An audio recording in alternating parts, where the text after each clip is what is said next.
Welcome to the Always Ask VIDEOCAST. I'm your host, Amanda Busby, the lifestyle expert. For over a decade, I have been working with people to develop their style, organize the chaos, and create impactful experiences that help them live a more intentional and impactful life. With each episode, I am on a mission to bring you the most influential minds, people that have inspired and impacted my life on my own self-discovery journey around the globe. Together, we will shake up everything you thought you knew and help you to engage in life in a completely different way.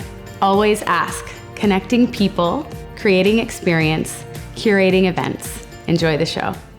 Hello and welcome to Always Ask. I am your host, Amanda Busby, and today we are here with Jessie Ruof.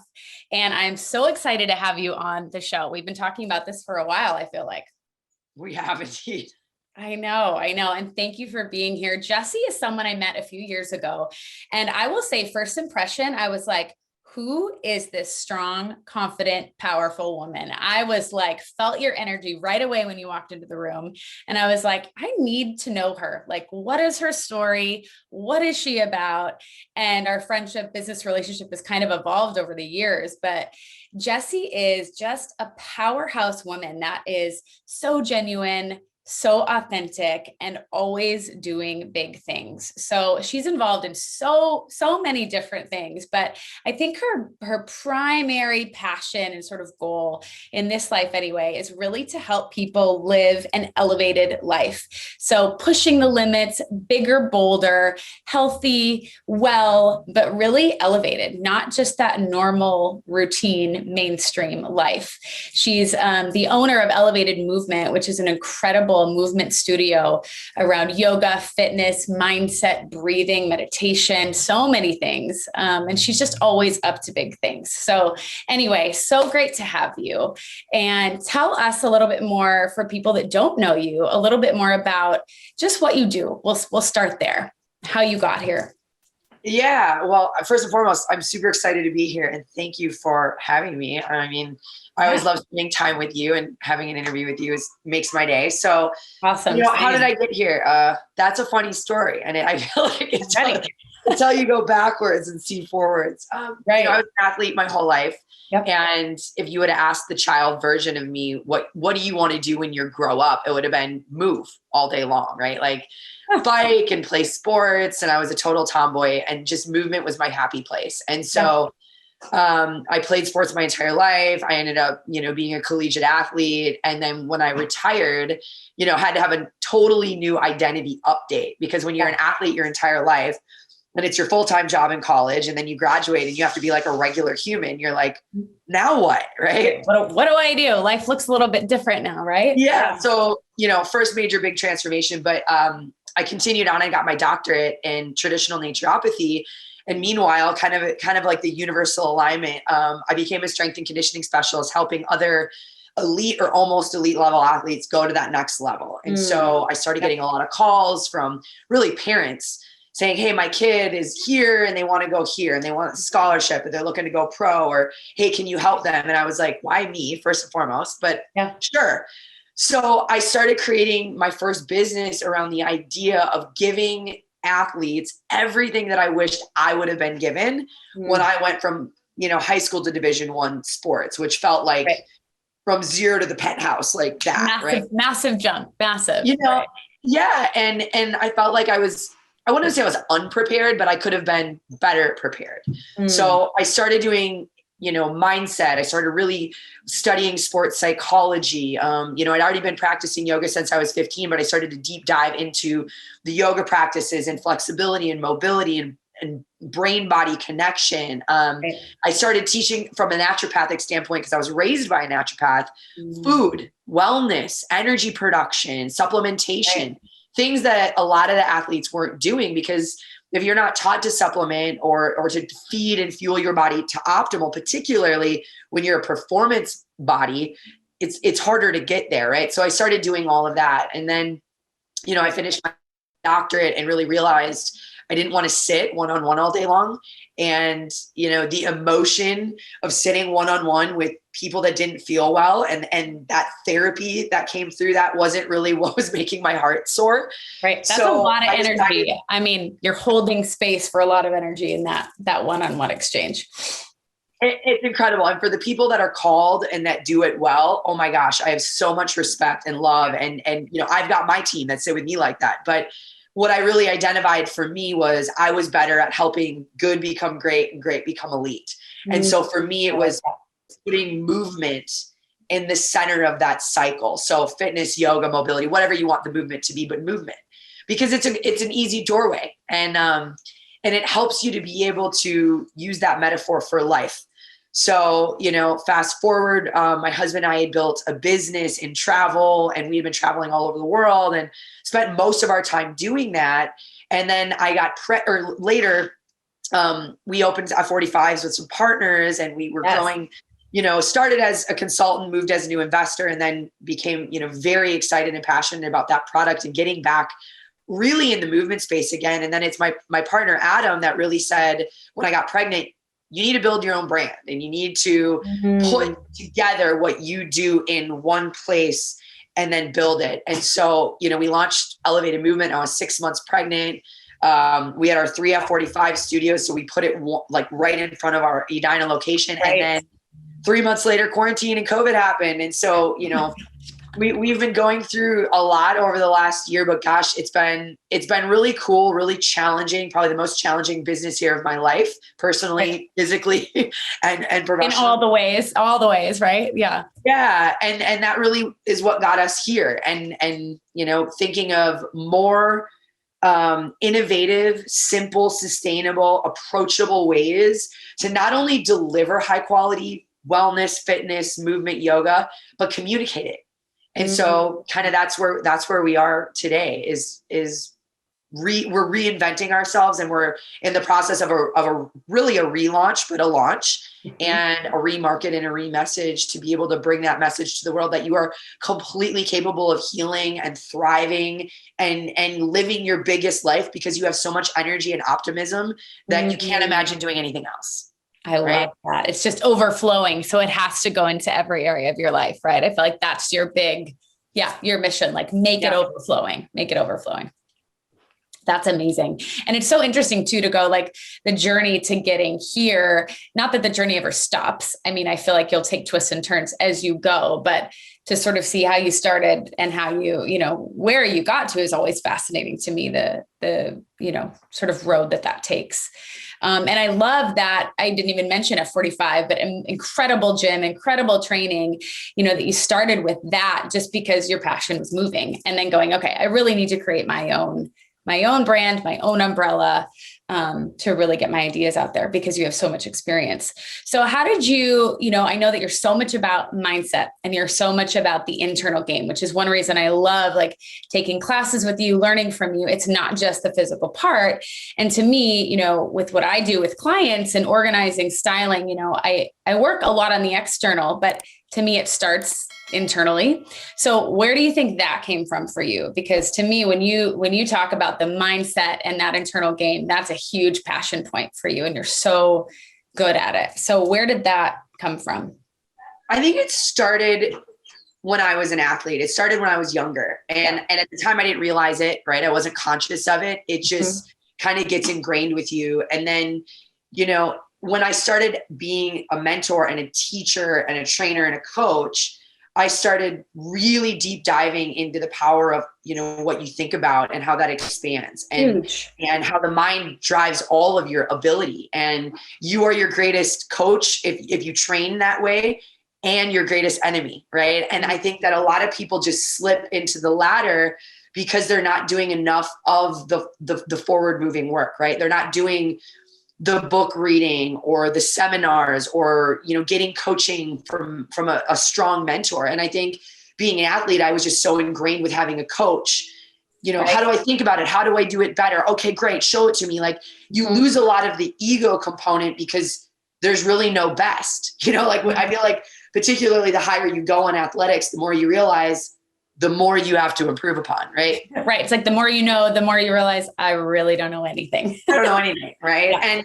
Yeah. And so I think that mindset piece was just something that ingrained in me. And then people started asking me and reflecting me on how I was able to do things. And when I had to think about how I thought about it and how I approached it, it started to pull some energy out of me, right? It started to pull some strategy out of me. And then because of the business I was in, I was doing a weekend every single quarter, starting at 24, which was almost 15 years ago, in personal development.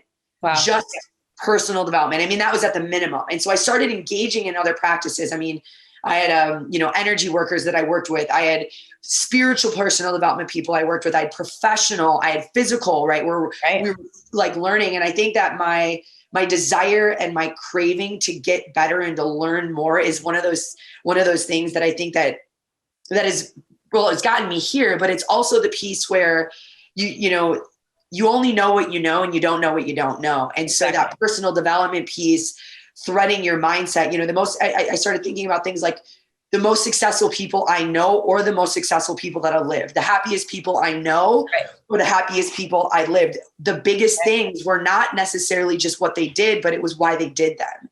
And the perspective. Traveling the world opened my mind in a tremendous way, not only building a business all over the world, but meeting people from all over the world and just seeing how one different little belief or one different obstacle changed an entire community, society, cultural experience.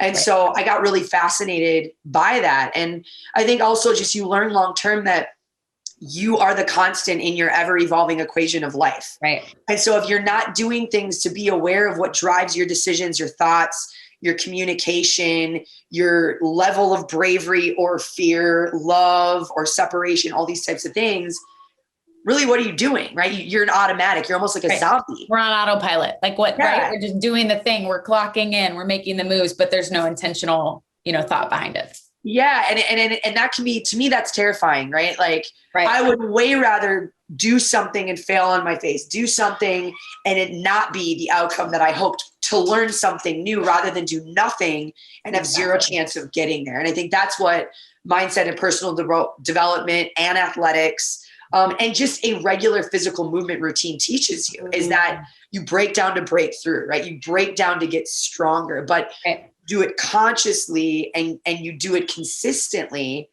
And you realize that the culmination of that practice, it makes you unconsciously more competent at growth, right? At evolving, at getting to that next place. Exactly. So, I think that's why I'm so passionate about it, because your mind drives every behavior, from what you put in your mouth to how you respond to somebody that cut you off in traffic, to whether you build the business you've always dreamed of building, to how you live in your relationships. There's nothing that is independent of your mindset and how it's built. You're always connected. Can't get away from it. I love that. And I think too, it's, that staying curious, like just having that hunger for growth and wanting more and getting better. You and I have that in common, where it's like, I love asking those questions. How did you get here? What did you do? And the traveling and the seeking. And I think that's something too, along with movement, that at a young age, we're taught to explore and ask the questions and get curious. And then I feel like as people get older, if they're not intentionally going into, the self-development space or traveling or getting out of their little bubble, they just stop learning and asking, and they just sort of get stuck in their rut. So I think I agree with that. I've learned so much from just traveling and asking and putting myself in uncomfortable situations too, right? To break down, to break through. I love that. Well, and you think about the law of averages, right? You learn that you are the average of the 5 people that you spend most time with. If you never meet new people, what happens over 5 or 10 years? If you've never see new things, what happens? And, you think about how that just creates this comfort and this almost like a prison, right? A box. And we just get stuck in these boxes, and we like comfort, and that's cool. However, if where you are isn't so joyful and so peaceful and so enthusiastic and, so healthy, then my question is, then why are you there? Like, there's a great quote that's, life is all full of plateaus, and that's not what matters, but what matters is how long you let yourself stay there.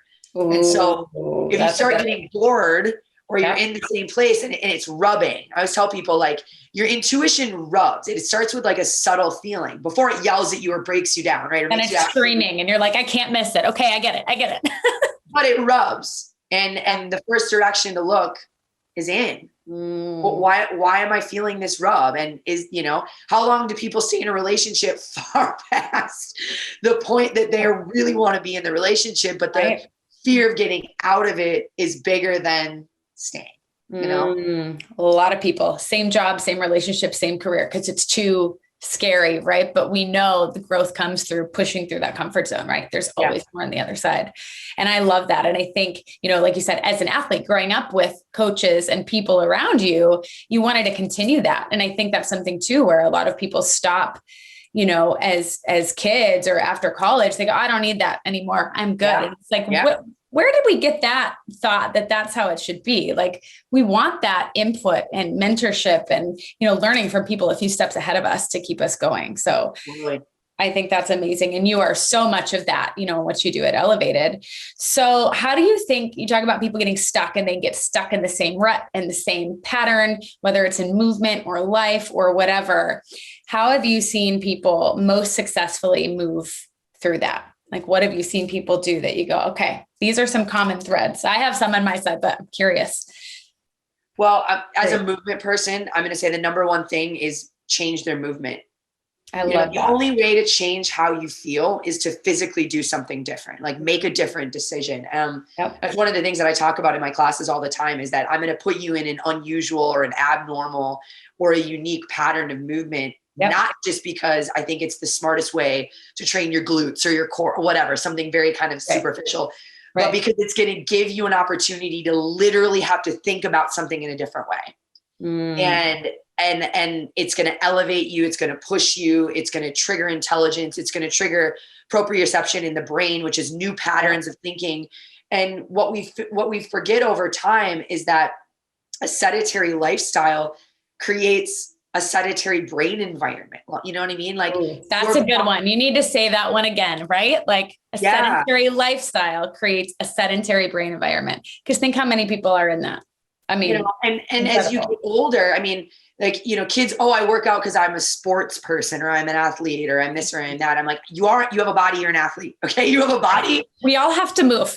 You got to move. Right. And I've always been taught, from the healing end, where energy can flow, healing can go. So movement not only creates change and growth, but it creates healing and foundation and strength and flexibility. And now translate that to your brain and your thinking and in the way in which you approach life. But so making new decisions in physical environment. I mean, and that might be not just on your mat or in the gym, but it might be get out of town.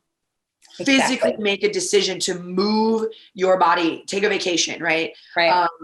Move into new relationships, meet new people, have different conversations. Movement in life creates movement, right? Movement in body creates movement in life. Movement in mind creates movement in life. And so you can do it from the outside in and from the inside out. But for people that seek transformation, I think it's about creating a consistent daily routine that makes you challenged. Right? You're uncomfortable. You have to think about it in a new way. I mean, and like what you do so beautifully, like rearrange your house. Yeah. Take everything out of the room, change it around, flip it around, see how the energy shifts. Right. Yeah. And one of the reasons why I'm so passionate about movement is because in 5 minutes, 10 minutes, 20 minutes, whatever the duration of your movement is, you can completely transform everything about how you feel. And I know this to be true because it happens every single day. Happens to me every single day. There's never been a movement practice where I started and I ended in the same place. And so whether you bring frustration or confusion or sadness or grief or, uncertainty or whatever, and not that it all has to be low vibration emotion, right? You can bring all the things, but you have the ability to move that energy through the body and elevate. So the elevated emotions are really like love and above. So like love, joy, peace, enlightenment. Think about being in those states and what happens to your life. When you're joyful, it expands, right? You attract more, you're happier, healthier, all the things are different. When you work out, so like even in our F45 gyms, right? So we're functional training, it's an interval environment, it's intense, it's very athletic driven. But because our community is so fun and our team is so fun, so it's elevated, it doesn't matter how hard it is. You're doing a plyometric push-up, you're doing a pull-up, right? Pull-ups. You don't notice as much because you're all like cheering each other on. You're in it. You're in the energy. The joy takes the energy off of focusing on what's so hard and makes it fun and what's possible. And to me, that's that's where you should be. Figure out how to love movement. I don't care if it's dance, karate, yoga, running, walking, start there. That's the beginner level, right? Figure out something that you can do often, 5 days a week, right? That you love. And then we have to add and we have to diversify the recipe, because if you want to move well and you want to move often for the rest of your life till you're 100 years old, you can't just do one thing. I think a lot of people get stuck in that. I'm a runner, I'm a lifter, I do yoga, I dance, right? And it's like, where's the cross training in that? We need all the elements. So maybe pick 2 or 3 things, right? Totally. And change it. You know, one of the things that I started to do, so, you know, I've been a strength and conditioning specialist, a yoga instructor, functional movement specialist, 17 years, like a long time. All of it. Every year. You know a few things. I know a couple. I don't know a lot, but I know a couple things. But every year I seek out something different. And so a lot of the times it's, I hire a trainer or I go to a new studio and I don't tell them anything about me. I like that. I'm just here. I'm new to this. Show me what you have. Sometimes I hate it.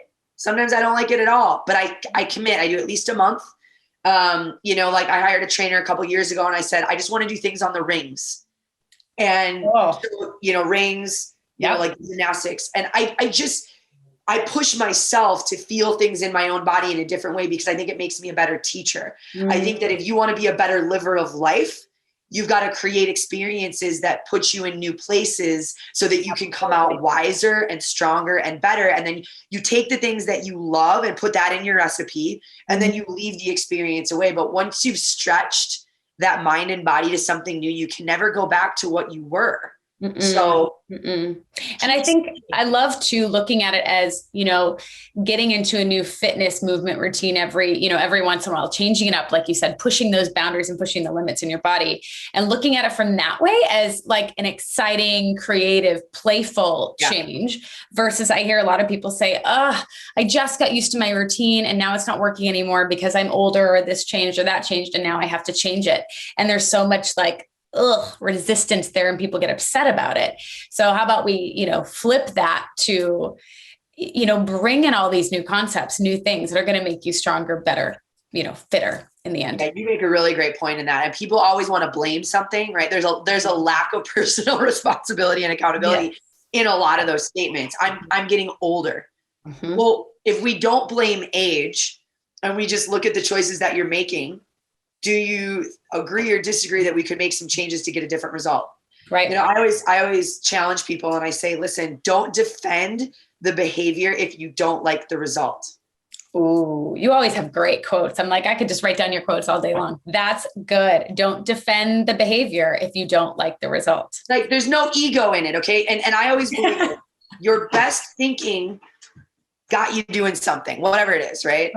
However, if the result stopped being what you wanted or never was what you wanted, let's take a step back and focus on where you really, really want to go. I mean, so fitness is not just about weight loss, right? But a lot of people come in for weight loss and it's a great doorway. And if it is about weight loss for that duration of time, great. But my hope with people is they get out of weight loss season, they get through that and they get into lifestyle season where you can always, you know, find these refinements. Oh, I want to do a little bit more of this, or I want to have a little bit, I want to run a marathon, or I want to pick a goal, right? But that we don't have to be on and off the weight loss wagon, fluctuating back and forth. That's so hard. But like you said, you know, I remember, you know, when I stopped running so much and how stuck I was mentally, because I had just ingrained, I'm a runner. I love to run. Running's the best workout. It's all I want to do. And I remember being so angry and frustrated that I had to go seek out other ways to move my body. And it was partly because I was breaking my body down, and you know what, I wasn't feeling as great, right? There was a duration of time I felt great, I could do it. And there was a period where I was like, what am I doing? This is insane. Right. So I always, so at Elvtd, our motto is you build intensity on integrity, or you get insanity or injury. So I was in the insanity department. I kept not getting where I wanted to go. You're like, but I want to keep doing it. I'm going to keep, that was your identity though. I am a runner. That was so you. But what's great about personal development and just having great coaching is it's like, why do you need to be the runner, Jessie? Why do you want people to see you as the runner? Why do you need to be the athlete, Jessie? Why do you need other people to see you as the athlete? So even with building elevated movement, we're not elevated fitness, we're not elevated yoga, we're elevated movement. Well, what does that mean? And that's exactly the point. We have a new class coming on schedule this week, which is dance cardio, because I saw that. I'm like, I got to take that. That sounds amazing. What a fun way to get out of your box. What a fun way to feel alive and kind of ridiculous at the same time, because a lot of people, I didn't go to dance school. I don't have dance class experience, right? Yep. But I'm going to freaking be there every Friday getting my dance cardio on, because I know it's going to be good for my soul. So good. So good. Good for my soul and good for my space is good for everything. Because guess what? I go back, I'm a better mom. I'm a better entrepreneur. I'm a better human being, right? Yep. I mean, I'm just a better person when I'm in those spaces. So, you know, that's a long way to say it, but we got to stay on that edge, you know, got to keep that excitement, that moxie, and that, buoyancy, you know. It's pushing the edge. And I love too, how, again, it's elevated movement. It's about the movement, not only in your body, in your in your movement, in your life, but in the gym, in and out of the gym, in your relationships, everywhere. So I think that's where you really thrive. And what's different too, it's not just a gym. The same with F45, because you bring that same energy to it, but it is that lifestyle, that we create. And it's something that is ongoing. So I think that's amazing. And, kind of to wrap up, what would you tell people that are, in this space of, I don't like moving. I don't really want to move. Like I have a lot of clients like that I, work with when I'm styling, right? I'm getting into their wardrobe and going, okay, let's just try something a little bit different to get you into that energy and space of feeling confident. That's always my goal, right? How can I get you feeling like the most confident version of yourself? And I think for you, it's similar. You want someone to have that internal drive, internal confidence, pushing that edge. But how do you get through, or what tips and advice would you give to a person that's like, I don't really work out. Like, I don't know, sometimes I walk, but I'm not really into that whole movement thing. How would you guide them to start tiptoeing into this world? First and foremost, I think it's an invitation. I always tell people, do something 10 times as if it was your first time. Ooh, you receive 7 to 10% of every single hour. So I don't care if it's getting coached about how to, redecorate their house or dress, or it's a physical movement, or you're in college and you're sitting in your lecture hall, 7 to 10%. So I would say, listen, give yourself at least a chance to get 100% of the experience. And that's 10. Yep. And I think a lot of people fail before they succeed because they just quit too early. And so they build a belief around, I don't like movement. I don't like exercise. I can't even tell you how many times somebody said, I don't like yoga. And I'm like, all right, great. Tell me about the yoga class you took. First of all, how many have you taken? It's usually one. Yeah. And they'll tell me it's boring. And I said, okay, great. I said, are you open to me telling you a little bit more? Right. And so then it's an education piece, yoga. I say yoga's like track. Have you ever watched a track meet? They're like, sure. In the Olympics. I'm like, great. Is there one race? They're like, no. I'm like, so there's not one type of yoga. It's the same thing. There's the 100 meter, there's the 800 meter, there's the marathon, and everything in between. And yoga's like that, right? So I talk to movement like that. Give yourself a chance to find something you love. I also think the most important thing is finding people you want to be around, because it's way more important that the community and the love and the support and the accountability, which is kind of keeps you there, makes you work harder. But community is everything. And I think if you don't have a community of people that help you be well, that are not talking about wellness conversations, that are not doing wellness activities, whether it's nutrition or movement or stress management or meditation or supplements or whatever, get a community now. Yes. Being super, super healthy should be your number one thing to get educated on. And that's a community driven. Number two should be probably wealthy, right? Like how you manage your money, how you think about money. It all goes together for your life.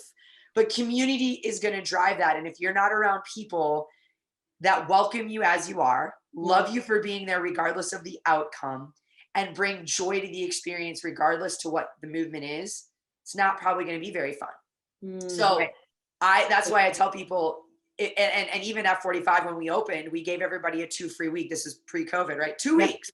I said, try to take 10 classes in 2 weeks. They were like, well, tell me this. Am I going to lose weight? Am I going to feel, I go, Just I'm not going to tell you what your experience is. It would be impossible. But what I'll tell you is this: if you give it 10 times in 2 weeks, you will know exactly what it feels like to be in this community and in the body of an F45 athlete. And then you're going to tell me if this is the experience you want to continue and maintain. Exactly. I said, so let's reconnect at the end of the 2 weeks. Like I'm not the person that's going to tell you anything, but I'm going to ask you, open up a conversation and a question, and then invite you. So start with something simple and give yourself enough time to do it. And then just seek the fun in trying something different. Right. And don't quit there, because there's like a million things. If yoga fusion movement doesn't elevate your soul and make you feel alive and have a good time, maybe it's CrossFit. I don't know. Maybe it's, joining a run club. Maybe it's something, right? But finding that energy. And I love that. And I used to be one that was, because I was a big CrossFitter and runner and high intensity. So I was totally the yoga's boring for a long time. Had I done a yoga class? No. Then I took a yoga class and it actually was kind of boring. So I didn't try it again for a while. But then I started going, oh, there's different kinds, exploring. And now I love a lot of different versions, love your classes, love Elvtd's classes. So I think it is about always ask, right? Like keep knocking on the door until you find the thing that works for you and gives you that energy. And keep the play and the energy and the creativity around it too, right? It's like we take it so seriously, and I think that's so important to keep searching and then finding that support network around to keep you, in line with your goals. I think that's I think the last piece is, and it's been my personal motto for the last year, as coming back from having a baby and a total physical rebirth, is huge. Fulfillment over achievement every day of the week. So love that. Did you achieve the push-up? Who cares? Did you have a fun time doing it? Right? Did you achieve the burpee? Who cares? Did you have a good time? Fulfillment in the moment, being mindful and present with your experience, and remembering that you are gifted with this incredible body, the most incredible creation in the history of man, and it should be a celebration. And so beating this heart and feeling your strength and stretching your boundaries and giving it a chance to give you back the life that you really want to live, the energy and the hope or whatever you're seeking, that's your job. We tend to take it for granted. Never take it for granted. Find fulfillment in every single day and in simple activities. It's not about how well you did it. It's about how much energy you were willing to show up regardless. Right. And that fulfillment piece is huge, because I know we're both big achievers. So taking that out of it for a little while and going, how do I feel? What's the fulfillment? What's the bliss factor in this in my life? I think that's awesome. Well, we could talk forever, but thank you so much. This has been so helpful, and just so thrilled to have you on. It's awesome. Well, thank you very much. I loved being here, and I absolutely love you. And I love always ask. Well, I know I've been that way since I was little. I'm like, Mom, let's just ask the question. Fuels my creativity and curiosity. So I love it. Yeah, I love it too. Thank you. Well, thank you. We'll see you again soon. Thank you for spending so much time with me on Always Ask. If this was impactful for you, please leave a comment or a review. And if you have any questions, visit amandabusbyinc.com. And until next time, don't forget to always ask.